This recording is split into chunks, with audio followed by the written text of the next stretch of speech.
Vamos abrir então em Jonas, primeiro capítulo do livro de Jonas, o último verso. E aí nós vamos ler o capítulo 2 inteiro, ok? Jonas 1, verso 17 e o capítulo 2 do livro de Jonas. Nos diz assim a palavra do Senhor: Deparou o Senhor um grande peixe para que tragasse a Jonas. E esteve Jonas 3 dias e 3 noites no ventre do peixe. Então Jonas, do ventre do peixe, orou ao Senhor seu Deus e disse: Na minha angústia clamei ao Senhor, e ele me respondeu. Do ventre do abismo gritei, e tu me ouviste a voz. Pois me lançaste no profundo, no coração dos mares, e a corrente das águas me cercou. Todas as tuas ondas e as tuas vagas passaram por cima de mim. Então eu disse: Lançado estou de diante dos teus olhos. Tornarei porventura a ver o teu santo templo?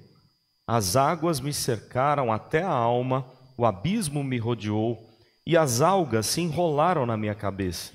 Desci até aos fundamentos dos montes, desci até a terra, cujos ferrolhos se correram sobre mim para sempre. Contudo, fizeste subir da sepultura a minha vida, ó Senhor meu Deus. Quando dentro de mim desfalecia a minha alma, eu me lembrei do Senhor e subiu a ti a minha oração no teu santo templo. Os que se entregam à idolatria vã abandonam aquele que lhes é misericordioso, mas com a voz do agradecimento eu te oferecerei sacrifício, o que votei pagarei. Ao Senhor pertence a salvação. Falou, pois, o Senhor ao peixe, e este vomitou a Jonas na terra. Muito bem, vamos orar mais uma vez. Obrigado, Deus, por estarmos juntos em culto, em adoração ao Senhor. Que a Tua palavra continue a falar ao nosso coração, incomodando, confrontando a nossa vida, edificando, consolando, tudo aquilo para o qual o Senhor mesmo já preparou nessa manhã. Que ela venha de encontro às nossas necessidades, nos ensinando sobre o Senhor, o amor do Senhor. Ajude-nos, ó Deus, a entender a nossa missão, o nosso papel diante do Senhor. Pedimos Tua bênção nesse momento, que o Teu Santo Espírito esteja aplicando as Tuas verdades em nosso coração. Oramos em nome do Senhor Jesus. Amém. Muito bem, se você fosse deixado sozinho num lugar e fosse dado a você a seguinte tarefa: escreva sobre a sua fé, faça uma confissão de fé, uma declaração da sua fé. O que você escreveria? Jonas, ele faz aqui uma declaração de fé. A sua oração é mais do que uma oração, é uma declaração daquilo que ele crê, né? Do que ele acreditava em Deus. Mas eu me recordo de um fato histórico muito interessante, já que estamos falando ainda de missões, né? Mês de agosto falávamos de missões, hoje temos missionário aqui conosco. É muito interessante quando um homem chamado Ville Gaillaud chegou lá em Genebra, na Suíça, para conversar com João Calvino, o reformador João Calvino, isso no século XVI. E a intenção dele era fazer uma expedição aqui no Brasil, com um propósito de povoamento, não de exploração do Brasil, como os portugueses faziam aqui. Então a intenção de Ville Gaillaud era criar uma colônia protestante no Brasil. E Calvino achou interessante demais a ideia, e com a visão missionária de Calvino, ele se dispôs a encontrar pastores, missionários e pessoas de diversas áreas de atuação para fazer parte dessa expedição, com a intenção de ter aqui no Brasil, um país recém-descoberto, ter uma colônia protestante, onde cada trabalhador iria dar o exemplo de como é trabalhar de acordo com a palavra de Deus. Para quem não sabe, calvinismo vai muito além dos 5 pontos, né? Vai muito além da soteriologia, da doutrina de salvação, as implicações do que Calvino escreveu. Existem trabalhos hoje, Joel Bick é um dos que tem encabeçado, editado livros nesse assunto, tem relação até mesmo com o comércio tem relação até mesmo com estoque, com coisas detalhes de vários trabalhos. E Calvino tinha esse pensamento: cada crente, dentro da sua atuação, do seu trabalho, pode testemunhar da graça de Deus e como é trabalhar para a glória do Senhor. Foi essa a intenção de Calvino. Ele envia aqui os missionários, pastores e pessoas, sapateiros, alfaiates, artesãos, pessoas de diversas áreas, para fundar aqui no Brasil uma colônia protestante. A coisa parecia caminhar bem. Em março houve um primeiro culto protestante, a primeira ceia aqui na América. Tudo caminhava bem até enquanto Villegayon, aquele mesmo homem que estava liderando a expedição e que estava buscando na Europa pessoas para vir ao Brasil, começou a trair os protestantes, entregá-los para os portugueses, discordar de toda a teologia do calvinismo, do protestantismo, e aqueles homens tiveram que sair fugidos do Brasil, da Baía de Guanabara. Mas 5 deles ficaram presos no Brasil. 5 deles ficaram presos com a seguinte tarefa: vocês vão ficar numa prisão e vocês vão declarar a fé de vocês. Vocês têm a chance de negar o Deus de vocês, a fé de vocês, vocês vão fazer isso por declaração. Quem quiser ler a declaração de fé ou a confissão de fé de Guanabara vai ficar estarrecido de ver o quanto aqueles homens conheciam de Deus, conheciam da Bíblia, não negaram a fé no Senhor Jesus, não negaram a fé protestante. Pelo contrário, eles deram ali uma confissão de fé belíssima. Nem Bíblia eles tinham no local. Ficaram presos por alguns dias. Um deles desistiu da fé, porque pelo resultado da confissão todos eles foram condenados à morte. Mas um deles acabou ficando ali como escravo dos demais brasileiros, portugueses, mas os outros 4 foram mortos, jogados de despenhadeiro, bateram na cabeça deles e fizeram de tudo, torturando aqueles protestantes, aqueles que conseguiram ainda, os que ficaram aqui, porque muitos deles acabaram conseguindo fugir, como Jean Delery, que escreve todo esse episódio da tragédia de Guanabara, da Baía de Guanabara. Eu me lembrei desse episódio porque o que acontece com Jonas é algo assim muito semelhante. Só que com Jonas tem algo diferente, bem diferente. Jonas está ali, sozinho no ventre de um peixe, por desobediência.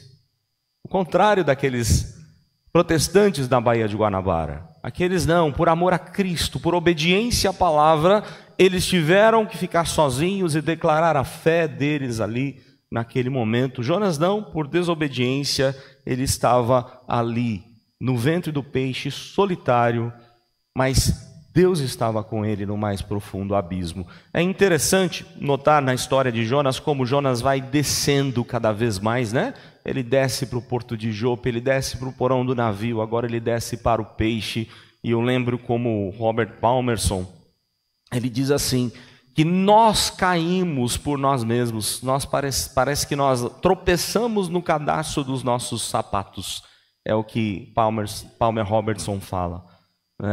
Ele diz assim, como é fácil nós cairmos, como é fácil a gente tirar o foco de Deus, do plano de Deus, da vontade de Deus, e é o exemplo da vida de Jonas. Quando ele resolve se afastar de Deus, a sua vida foi uma derrocada só, ele começa a cair. E nós vemos aqui no texto as ações da graça divina a um missionário desobediente, não é? A um servo do Senhor que não queria servir ao Senhor com aquele propósito específico que Deus disse a ele: dispõe-te, vai lá pregar a Nínive.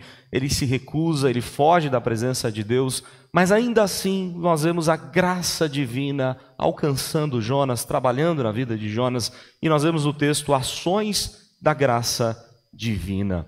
A primeira ação que encontramos aqui no texto, nesse verso 17 do primeiro capítulo, é a disciplina amorosa de Deus. Se Deus não se importasse com Jonas, Deus teria deixado ele para lá, não é verdade? De alguma forma Deus faz isso com a gente e permitiu algumas coisas com Jonas. Deus podia ter interferido ali logo no começo, quando Jonas decidiu fugir da presença de Deus. Quando você acha que não precisa de Deus, que quer fugir da presença de Deus, Deus fala: então anda aí, vai lá, faz do jeito que você quiser. Não é isso? Não é isso que acontece com a gente quando a gente decide andar em desacordo com a palavra de Deus? Deus permite algumas coisas para mostrar a todos nós que nós vamos quebrar a cara, que não vai dar certo, que não é do nosso jeito. Eu tenho falado aqui algumas vezes, né? Os irmãos da igreja já estão cansados de me falar. Existe uma rede aí de fast food, de lanches que os jovens amam, e tem essa ideia: faça do seu jeito, viva lá do seu jeito, viva do jeito que você quiser. Como que fosse fácil viver do jeito que você quer. É a ideia do ensoberbecer lá do Salmo 1, do escarnecedor, daquele que acha que não precisa de Deus. Se você acha que não precisa de Deus, então vai sozinho, faz aquilo que você quer e você vai ser tirado, Deus tira o suporte e você cai. É o que está acontecendo com Jonas, mas mesmo na queda de Jonas, a ação da disciplina amorosa de Deus. Foi Deus quem enviou um forte vento e uma tempestade.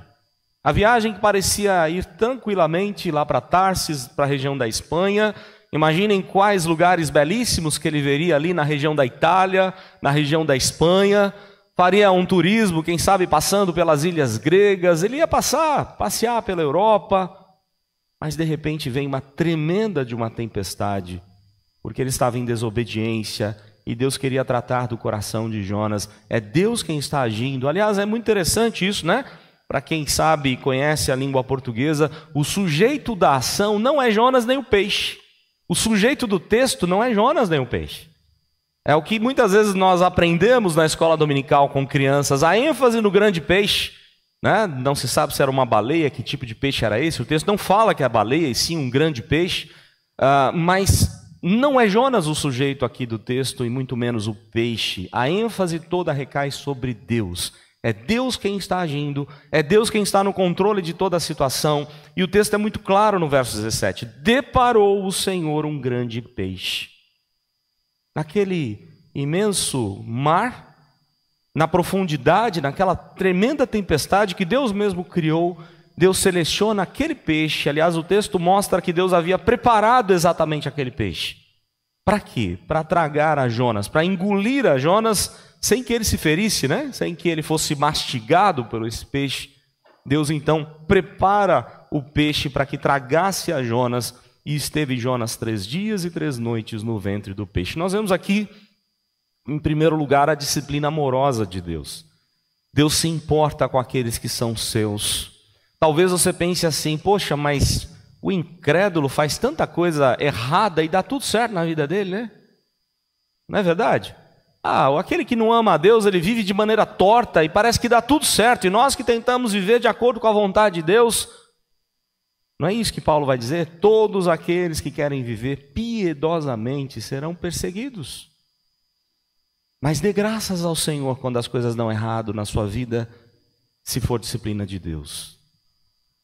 Porque o livro de Hebreus deixa muito claro isso. Deus disciplina quem Ele ama. Os ímpios Deus não ama. Se Deus amasse os ímpios, eles seriam corrigidos. Mas Jonas era um amado de Deus. E Deus precisava tratar do coração de Jonas, da teimosia de Jonas, da loucura, da insensatez dele, mostrar para ele que o caminho que ele escolheu não era o propósito de Deus, não era o caminho certo para a sua vida. Irmãos, a palavra de Deus fala tanto da importância da disciplina, um tema que nós não gostamos muito, não é verdade? Quando se fala em disciplina na igreja, a gente tenta fugir desse tema, tenta impedir que isso aconteça. Eu me recordo das palavras de Paul Washer. Ele, quando voltou da missão lá no Peru, ele foi missionário no Peru. Quando ele voltou para os Estados Unidos e frequentou a igreja, nasceram os filhos e ele ficou incomodadíssimo porque a igreja não disciplinava ninguém. Era uma igreja que cada um podia fazer o que bem entendia, e ele tomou a seguinte decisão: eu não vou ficar aqui, porque eu quero que os meus filhos sejam criados numa igreja onde há disciplina da parte de Deus.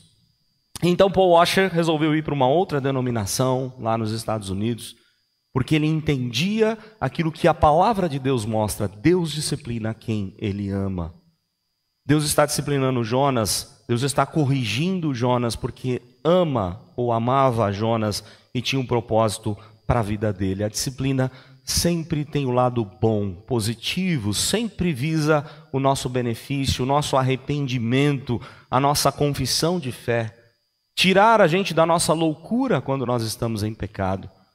E assim a gente passa a caminhar de acordo com a vontade de Deus. É verdade que há vários tipos de disciplina, né? O próprio Senhor Jesus, lá em Mateus 19 a Mateus 18, né? Ele deixa claro qual seria o melhor processo de disciplina. Você fala em particular com alguém, disciplina, repreende essa pessoa de maneira particular. Se ela ainda não aceitar, você leva 2 testemunhas, 2 ou 3, e assim repreende com testemunha. Se ela ainda não aceitar, leva para o conselho da igreja.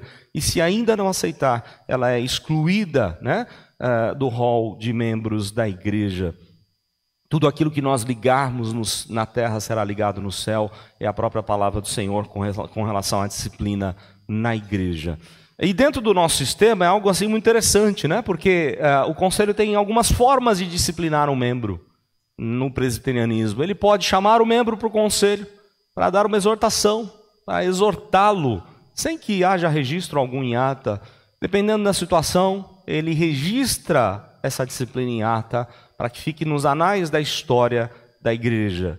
Em outras situações, ele precisa excluir, afastar da comunhão por um tempo, e ainda assim, a pessoa não crendo, não se voltando para o Senhor, ela é excluída da membresia da igreja. Tudo isso por amor. Todo esse processo que é demorado, é burocrático, é chato de acontecer, mas é necessário. Por quê?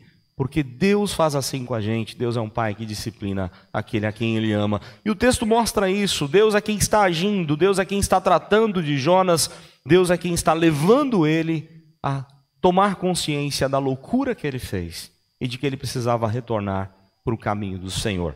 Então, ações da graça divina. A primeira delas é a disciplina amorosa do Senhor. Dos versos de 1 a 6, a atenção cuidadosa do Senhor. Porque olha só, o que vai acontecer aqui? Verso 1 do capítulo 2. Então Jonas, do ventre do peixe, orou ao Senhor, seu Deus, e disse... Olha só, presta atenção nos detalhes. O que Jonas fez mesmo? Antes ele estava fugindo da presença de Deus, muito mais do que fugir de Nínive. O texto dá ênfase no primeiro capítulo, ele foge da presença de Deus, ele não quer mais a presença de Deus na vida dele. Mas agora ele ora, e os nomes que ele usa aqui, Senhor, o Yahvé, o Deus fiel, o Deus do pacto. Ou seja, Senhor, eu pisei seriamente na bola, mas o Senhor é fiel ao pacto, à aliança. Eu confio na fidelidade do Senhor, não na minha porque eu falhei, não na minha porque eu pequei gravemente contra o Senhor. E aí ele coloca aqui o seu Deus, o Deus de intimidade, né? O Deus que se relaciona com pessoas, com seus servos. E aqui ele coloca a sua oração diante de Deus. É muito interessante, fica como tarefa de casa. Se você quiser anotar, na verdade a oração de Jonas não foi nem a oração dele. Jonas nos ensina o melhor método de orar que a gente pode fazer no nosso dia a dia. Orar a própria Bíblia. Quer ver um exemplo? O verso 2 é uma citação do Salmo 31, verso 22, do Salmo 18, verso 6, do Salmo 120, verso 1. O verso 3 do texto aqui do capítulo 2 é uma citação do Salmo 42, 7, do 69, 2 e do verso 15 do 69. O verso 4 é o Salmo 5, verso 7, o Salmo 31, verso 22. O verso 6 é o Salmo 30, verso 3. O verso 7, o Salmo 88, 2 e o 142, 3. O verso 8 é o Salmo 31, verso 6. E o verso 9 é o Salmo 3, verso 8. 42, verso 5, 50, verso 14. O que ele está ensinando para a gente? Num momento de maior angústia, o que você tem que fazer? Lembrar da palavra de Deus, lembrar das promessas de Deus. Clamar ao Senhor, clamar a vontade de Deus, não a sua. Clamar aquilo que você conhece da palavra. Aliás, isso é algo muito curioso. Tem pelo menos 3 pastores dentro da nossa denominação que têm procurado fazer isso. E no contato que eu já tive com eles, é muito interessante ver isso na oração desses homens. Eu me refiro aos doutores, né? O doutor Valdeci, o doutor Augusto Nicodemos, o doutor Elias Medeiros. Toda vez que eles oram, há um esforço da parte deles de orar a palavra. Eles estão procurando fazer isso, eles falaram sobre essa ideia. Aliás, tem até um sermão do doutor Augusto em Tiago: pedis, pedis e não recebeis, porque pedis mal, porque pedis para esbanjar os seus próprios prazeres. E a ênfase deles é essa: quando eu peço de acordo com a minha vontade, Deus não vai fazer. Então o melhor seria pedir a Escritura, pedir aquilo que está revelado, pedir as promessas de Deus. E quando eles oram, eles se esforçam em lembrar textos, em colocar textos diante de Deus, porque é o que Jonas está fazendo aqui. Jonas está orando a própria palavra, com essa intenção, com essa certeza de que há uma atenção amorosa de Deus, cuidadosa de Deus. Deus está atento ao nosso clamor. Vejam lá o que diz o verso 2: na minha angústia clamei ao Senhor e Ele me respondeu. Do ventre do abismo eu gritei e Tu me ouviste a voz. Você tem um Deus a quem clamar. No momento de maior angústia da sua vida, você tem que buscar o Senhor com todo o seu coração, como diz Jeremias. Ou como diz lá no próprio Salmo 18, verso 6, na minha angústia invoquei ao Senhor, gritei por socorro ao meu Deus. Ele do seu templo ouviu a minha voz e o meu clamor lhe penetrou os ouvidos. E no literal ali o meu clamor está diante da face de Deus. Deus está olhando para o meu problema, para a minha dor, para a minha situação difícil. Deus estava ali olhando em todo o tempo para Jonas, e ele podia no momento de maior angústia clamar, buscar ao Senhor. Aí o texto diz aqui, olha só: pois me lançaste no profundo, no coração dos mares. Foi Deus quem lançou. John Piper, no seu livro, o livro fala sobre sofrimento, mas especificamente no capítulo onde ele fala sobre o tratamento que ele passou com o câncer, ele fala assim, que todos os nossos problemas estão em Deus. É Deus quem cria as situações, mesmo quando nós erramos, mesmo quando falhamos, os problemas na vida do crente acontecem e eu resolvo isso com Deus, porque Deus é o sujeito da ação, Deus é quem me disciplina, Deus é quem me orienta a andar conforme a vontade do Senhor. E é o que Jonas está fazendo aqui: Senhor, foi o Senhor que me lançou no profundo do coração dos mares. Ainda bem que ele está no profundo do coração dos mares e não para o inferno. Deus ainda está disciplinando Jonas para que ele não passe para o inferno, porque a decisão dele era isso, ele não queria Deus na sua vida. Aí eu me lembro do doutor também, né? Pastor Hernandes, doutor Hernandes Dias Lopes, quando ele diz assim: cuidado com o que você ora, porque Deus responde a oração. Se você pedir a sua vida inteira que você não quer Deus na sua vida, Deus vai atender a sua oração, você vai passar a eternidade sem Ele. Cuidado com o que você ora. Então coloque diante de Deus realmente nesse sentido, nesse sentimento de que mesmo os problemas da minha vida eu resolvo com Deus. É Deus quem permite ao crente passar pela provação, pela enfermidade ou por qualquer outra situação, para que o crente se volte mais para o Senhor, confie mais no Senhor e leve a vida de acordo com a vontade do Senhor. Nós precisamos pensar assim, como Jonas fala aqui no verso 3, foi o Senhor quem me lançou no profundo, no coração dos mares, a corrente das águas me cercou, todas as tuas ondas, as tuas vagas passaram por cima de mim. Lembram do Salmo 42? Quando ele diz assim, o salmista: espera em Deus, pois ainda o louvarei. Por que estás abatido, a minha alma? Por que te perturbas dentro de mim? E aí lá no meio do salmo ele diz: as tuas ondas e vagas passaram sobre mim. É como você está lá numa cachoeira e escorrega no limo da pedra, né? Aquele verde da pedra, e aí vem água por sobre a sua cabeça, e mais água e mais água. É assim que a tribulação vem, ela vem como uma cachoeira, como uma torrente forte para derrubar a gente.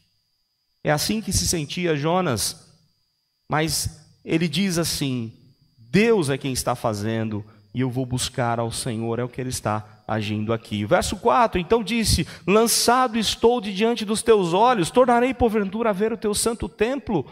Que loucura que eu fiz, eu quis fugir dos olhos de Deus, como se isso fosse possível, né?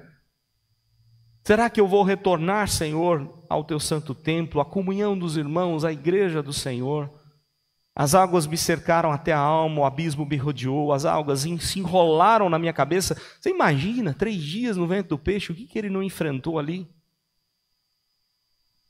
Quantas coisas esquisitas devem ter acontecido, né? Se alguns enjoam num navio, num barco, você imagina dentro de um peixe balançando para todo lado, um cheiro bem desagradável, as algas enrolando sobre a cabeça dele, tudo aquilo que o peixe comia. Há uma situação bastante complicada que Jonas está vivendo aqui. Por isso que ele diz assim: eu desci até os fundamentos dos montes, desci até a terra. Verso 6, cujos ferrolhos se correram sobre mim para sempre. Contudo, fizeste subir da sepultura a minha vida, ó Senhor, meu Deus. Eu estava morto, eu não tinha mais como escapar. Aliás, alguns estudiosos até acreditam que ele realmente morreu dentro do peixe. Nós sabemos exatamente que há uma ligação, essa história toda ela é uma ilustração do próprio Cristo. Jesus, é interessante como Mateus compõe o seu evangelho, pensando em acabar com todos os 5 pilares da religião judaica, e um deles é o profetismo bíblico. E quando Jesus cita o exemplo de Jonas, ele diz assim: está aqui quem é maior do que Jonas. Assim como Jonas ficou 3 dias no ventre do peixe, em 3 dias eu ressuscitarei. Então Jonas é uma ilustração do cuidado de Deus, do amparo de Deus e da vida que só Deus pode conceder. Tudo isso não em Jonas, não na história de Jonas, mas uma história ainda maior que viria a acontecer no Novo Testamento. Mesmo quando nós estávamos mortos nos nossos delitos e pecados, como numa sepultura, ou como no ventre de um peixe, como lá está Jonas, em Cristo, no Senhor, eu encontro vida, salvação plena no Senhor, no meu Deus. Então o texto mostra ações da graça divina, disciplina amorosa da parte de Deus, atenção cuidadosa. Deus está atento ao nosso clamor. Nós podemos clamar ao Senhor em qualquer momento e em qualquer situação, até se você porventura cair e se encontrar no ventre de um peixe. A única coisa que você vai conseguir fazer lá, né? Não espere que o Aquaman vai te tirar de lá. Não espere lá, né, que você vai conseguir sair dali por suas próprias forças. E há situações na vida assim, parece que a gente não tem forças, não tem nenhum recurso que possa nos ajudar, mas Deus tem. Deus é Senhor, Deus pode todas as coisas, e nós podemos saber que Deus está atento à nossa oração. E aí, por fim, agora, a partir do verso 7, a salvação milagrosa de Deus, porque o verso 7 expõe assim: ele está orando ainda, né? Quando dentro de mim desfalecia minha alma, eu me lembrei do Senhor e subiu a ti a minha oração no teu santo templo. Os que se entregam à idolatria vã abandonam aquele que lhes é misericordioso. Olha só, ele está se declarando aqui: Senhor, eu sou um idólatra. A gente tem uma visão errada de idolatria. A gente começa a apontar o dedo nas outras religiões, falar assim: aquela é uma religião idólatra, olha só, estão adorando estátua. Mas o que diz Calvino, baseado em Eclesiastes 3, por exemplo? Calvino diz assim: o nosso coração é uma fábrica de ídolos. Todos os dias eu e você criamos nossos ídolos. Todos os dias nós temos que sondar o nosso coração e pedir perdão a Deus, porque nós colocamos alguma coisa ou pessoa ou situação no lugar de Deus. Jonas colocou a sua loucura, a sua teimosia, o seu desprezo daquele povo de Nínive, dos assírios. Jonas colocou Deus em último lugar da sua vida. Aliás, ele nem queria que Deus estivesse se intrometendo mais na sua vida. Ele reconhece ser um idólatra, mas mesmo sendo um idólatra, ele pôde buscar ao Senhor. E o texto diz assim: os que se entregam à idolatria vã abandonam aquele que lhes é misericordioso, mas com a voz do agradecimento eu te oferecerei sacrifício, o que votei, pagarei. Ao Senhor pertence a salvação. Salvação não é algo nosso, salvação é algo de Deus, que Ele aplica em quem Ele quiser. Por isso que salvação nunca foi pela lei. Havia um contexto judaico errado, né? Alguns judeus achavam que a salvação era pelo cumprimento da lei. Nunca foi propósito de Deus. Aliás, quando Paulo fala disso lá em Romanos 10, no verso 4, o fim da lei é Cristo, ele não está se referindo que a lei terminou. Mas a lei, o fim, o alvo da lei é te levar a Cristo, porque Cristo sempre foi o meio de salvação no Novo Testamento, no Antigo Testamento. Sempre foi pela graça. Lembram como é que é a história de Abraão? Abraão era um cara legal, muito temente a Deus, que se desviava do mal, é assim? Não, essa é a história de Jó, né? Abraão era idólatra, vivia no meio de um povo idólatra. Foi quando Deus pegou Abraão, chamou ele para a graça e disse assim a Abraão: lembram da história lá de Babel, que as pessoas queriam um nome bom, honras e tudo mais? Tudo aquilo que eles tentaram por força, eu vou te dar por graça. Eu vou fazer de você uma grande nação, em ti eu vou te abençoar, seu nome vai ser o melhor do que todos os outros nomes. Em ti serão benditas todas as tribos da terra. Aquilo que os da Torre de Babel não conseguiram, Deus deu ao idólatra Abraão, mas transformou a vida dele. Mesmo ele cometendo erros na sua caminhada, como nós também cometemos, Deus foi moldando, trabalhando na vida de Abraão e tirando dele os seus ídolos, os ídolos do seu coração. E Abraão teve que aprender a obedecer a Deus, principalmente quando ele tem que entregar o seu filho, o amado, por ordem de Deus, quando ele tem que entregá-lo, não é? Sacrificar o Isaque, o filho a quem ele tanto amava. Quando Abraão se dispôs a amar a Deus mais do que o seu próprio filho, então Deus assim faz surgir ali um cordeiro preso nos galhos. Olha só que história magnífica, no Monte Moriá, onde seria construído o templo futuramente, não é? Um cordeiro preso nos galhos, um cordeiro sem defeito, prontinho ali, galho, árvore, madeiro, tudo a ver, prontinho para ser sacrificado, porque isso apontava para Cristo. Cristo haveria de morrer, o Filho amado de Deus seria morto, despedaçado, para que nós não precisássemos passar por isso. Jonas está reconhecendo a sua idolatria, o quanto ele abandonou a Deus, mas está reconhecendo o quanto Deus tem sido misericordioso. E ele podia clamar ao Senhor e reconhecer: a salvação pertence ao Senhor, não é minha, né, Senhor? O Senhor quer dar a salvação aos ninivitas, o que eu hei de fazer? Se ela é do Senhor. Aliás, é muito interessante isso, a gente vai ver lá no final do livro, porque o texto fala dessa salvação milagrosa de Deus. Falou, pois, o Senhor ao peixe, e este vomitou Jonas na terra. E aí a história continua para que Jonas cumpra a sua missão, né, o seu trabalho missionário. Mas há algo muito interessante, porque Jonas não tem compaixão nenhuma dos ninivitas, e os incrédulos marinheiros têm compaixão de Jonas. Jonas é ensinado o tempo todo por aqueles homens, né, por toda essa situação, mas ele aqui confia, coloca a sua vida diante do Senhor. Ações da graça divina. Deus é um Deus que disciplina quem ama, disciplina amorosa de Deus. Deus tem uma atenção cuidadosa para com todo aquele que implora, que clama, que invoca o seu nome. Clame ao Senhor, mas clame de acordo com as promessas de Deus, com a palavra de Deus. Deus tem uma salvação milagrosa. A salvação pertence ao Senhor. O maior milagre na sua vida não foi você ser livre de enfermidades, não foi você conseguir ter filhos, ter família, não foi qualquer outra situação. A maior salvação é a obra de Deus na sua vida, é a transformação que Ele fez, te livrando da condenação do inferno e te dando vida eterna em Cristo Jesus. Que Deus assim nos ajude e nos abençoe a confiar sempre no Senhor.